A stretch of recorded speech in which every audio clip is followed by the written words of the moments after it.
नमस्कार। रेडियो रिमझिम से प्रस्तुत है स्थानीय हालचाल। पहले मुख्य हालचाल। मैट्रिक और इंटर की परीक्षा से पहले छात्रों को दी जाएगी वैक्सीन, स्वास्थ्य विभाग ने तैयारी शुरू कर दी। मकर संक्रांति पर गांव में बच्चों ने पतंगबाजी कर परंपरागत तरीके से मनाया मकर संक्रांति का त्योहार। सदर अस्पताल में 30 बेड का अस्थायी इमरजेंसी कोविड वार्ड का निर्माण कार्य जोर शोर से जारी। आज भी विभिन्न प्रखंडों से 40 लोग पाए गए कोरोना संक्रमित, सभी को होम आइसोलेशन में रखा गया। भोरे में जच्चा बच्चा की मौत के बाद परिजनों ने किया हंगामा, चिकित्सकों पर लगाया लापरवाही का आरोप। स्थानीय हालचाल के इस अंक के साथ मैं अनिकेत मिश्र। अब हालचाल विस्तार से।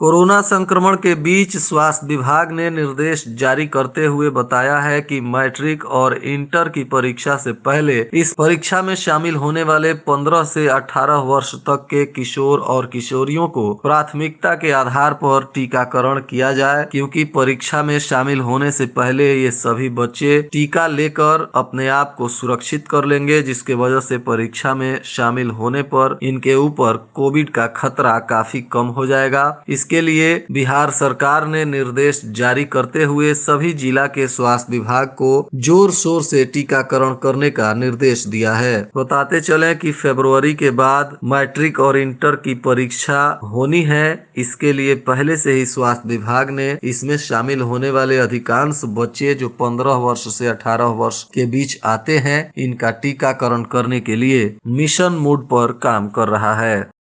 शनिवार को पूरे जिले में मकर संक्रांति का त्योहार धूमधाम से मनाया गया। इस दौरान गांव क्षेत्रों में बच्चों ने पतंगबाजी करते हुए काफी उत्साह के साथ मकर संक्रांति का त्योहार मनाया। हालांकि कोविड को लेकर मंदिरों के पट बंद रहे, परंतु लोग मंदिरों के बाहर ही पूजा अर्चना करते हुए दिखाई दिए। सुबह से ही इस पर्व को लेकर लोगों के घर आंगन में काफी चहल पहल बनी रही। इस दौरान लोग अपने अपने गाँव क्षेत्र में ही स्थित मंदिरों में जाकर पूजा अर्चना किए और एक दूसरे के लिए बधाइयां और शुभकामनाएं भी भेजते रहे। इस दौरान लोगों ने पूजा अर्चना के बाद अरवा चावल, गुड़, तिल आदि का दान भी किए और शाम को कई जगह पर खिचड़ी का कार्यक्रम भी रखा गया है, जिसमें लोग शामिल हो रहे हैं। हालांकि इस दौरान कोविड नियमों का पालन करने के वजह से लोग कम ही संख्या में आमंत्रित किए हैं और खिचड़ी का छोटा छोटा समूह बनाकर लोग इस त्योहार को सार्वजनिक रूप से मना रहे हैं।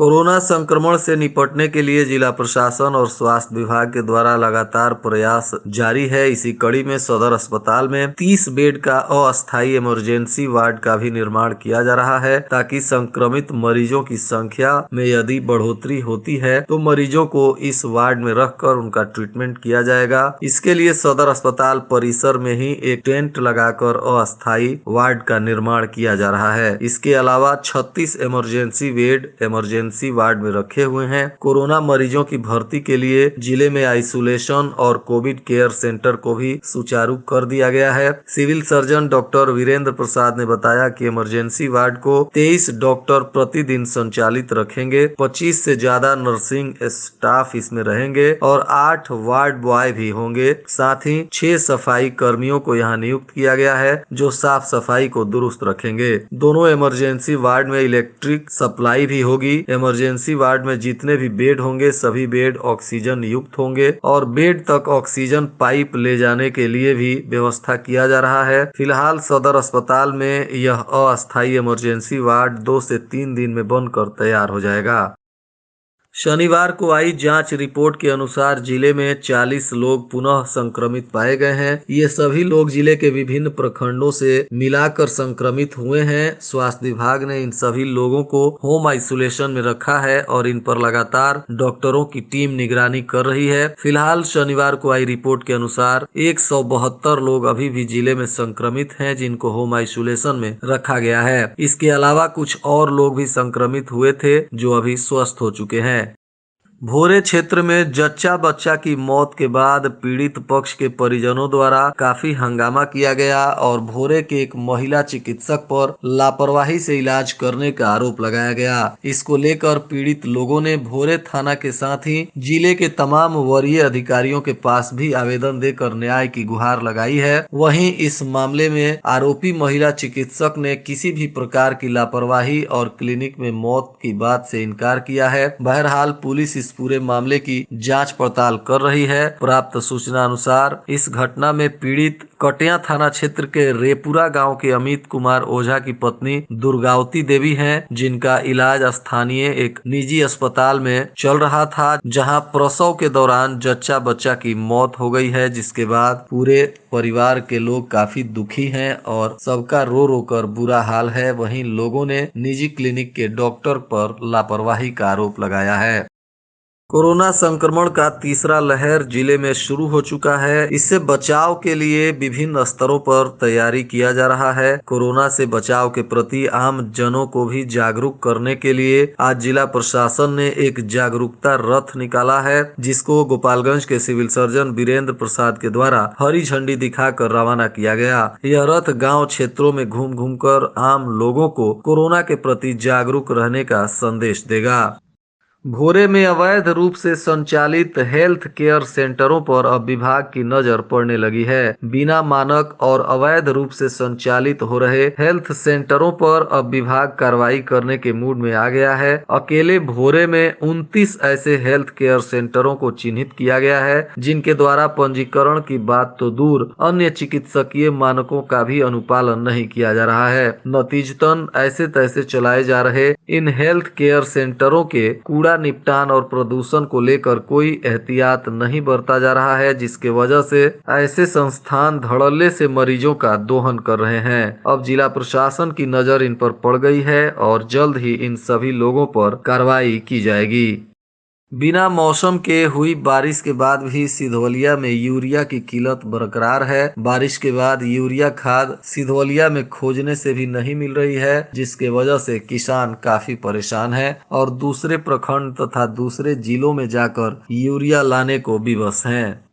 मोहम्मदपुर थाना परिसर में शनिवार को जनता दरबार का आयोजन किया गया। इसमें कुल 3 मामलों की सुनवाई की गई। इसमें सीओ अभिषेक कुमार ने कहा कि जमीन से जुड़े सभी मामलों की सुनवाई के बाद उन्हें अगली तारीख दी गई है, जिसके बाद दोनों पक्षों को बिठाकर मामले का निष्पादन किया जाएगा। सिधवलिया मिल के द्वारा कोरोना वायरस के बढ़ते प्रभाव के वजह से अब सैनिटाइजेशन का कार्य शुरू करा दिया गया है। आज पहले दिन सिधवलिया मिल परिसर के साथ ही सिधवलिया बाजार में सैनिटाइजेशन किया गया। इस अवसर पर मिल के महाप्रबंधक शशि केडिया ने बताया कि पिछले कोरोना लहर की तरह इस बार भी मिल व मिल के कर्मी जन सेवा के कार्य में युद्ध स्तर पर जुड़े हुए हैं। इसके लिए सैनिटाइजेशन का कार्य मिल से शुरू होकर आसपास के गाँव में भी होगा। सैनिटाइजर का कार्य शनिवार से शुरू हो गया है और मिल के अगल बगल के जितने गांव हैं, इन सभी गांवों में सैनिटाइजेशन करवाया जाएगा।